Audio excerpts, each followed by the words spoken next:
We are hardwired for a relationship and authentic connection with people. It's a physical and emotional reality of being human, but in a season of social isolation, this connection is being hampered both by distance and fear of one another, which we are not prepared or built for. It's important that during this time we do maintain the social distancing guidelines to combat COVID-19. But how can we ensure that we also maintain connections and relationships that are central to who we are? Here are 7 ways to think about regarding our connections with the people around us at this time. First, know your personality. For some, a little connection goes a long way, while for others, near constant interaction is required to feel connected. Ask yourself, what amount of connection do I actually need? The answer is going to be different for each of us. For me, I'm an introvert that gets my energy from time alone. But that doesn't mean that I don't need to connect with people. In fact, it's really important that I know this about myself, because it would be easy for me to go a while without making an effort to connect, which I do still need. So ask yourself, how much connection do I actually need without comparing yourself to others? Second, as in so many videos recently, is the importance of self-care.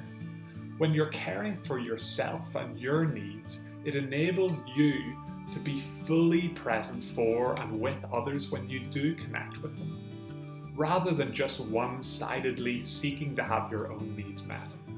Give yourself what you need to stay well, mind, body and spirit, to equip yourself to be the best friend, family member or partner you can.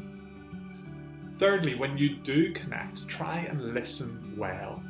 We're all experiencing difficult times, so the temptation on hearing someone's fears or worries might be to match or one-up them with tales of our own woes, or to problem solve for them, troubleshooting and downplaying their concerns.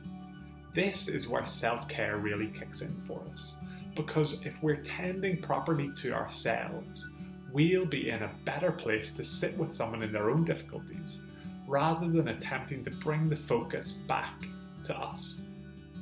Fourth, don't be afraid to reach out and seek connection if you're low or feeling vulnerable. It might seem from social media posts of acquaintances that they're thriving during lockdown, and you don't want to bring them down, but don't believe all you see on the surface. The researcher Brené Brown suggests that vulnerability begets vulnerability. If we are willing to reach across to the other side, to the other person, with how we're honestly doing, that creates the space and the permission for them to open up to us too. So if you're feeling low, reach out, ask for help. It's hard to be the one to make the first move, but it will be worth it. Fifth, don't assume others are doing fine just because they look like they are, or because they're in a house surrounded by people. Physical proximity to people doesn't automatically equate to closeness or connection. So if you know people who are in a full house while on lockdown or cocooning, don't think that you shouldn't or you don't have to reach out. Ask and see how they're feeling. And if they say they're fine, be like this stellar example of persistence and keep on asking. Ask again. Sixth, find a way to serve others during this time. Research shows that people who contribute and volunteer have better and healthier relationships. Are there ways that you can serve and in doing so connect with people while socially distancing? I've heard of a number of great examples. A Good Morning project run by Positive Age, where volunteers phone senior citizens to check in and give them a bit of connection during their long day. Or a library project delivering books to those who are cocooning.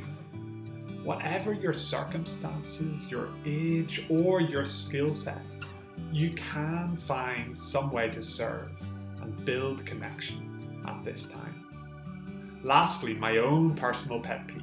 When you're walking in the street, giving each other the required distance to stay safe, let's offer strangers the gift of eye contact and acknowledgement rather than looking away or reacting in fear.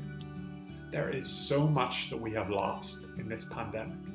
Let's not lose sight of our shared humanity, that we are in this and will get through this together.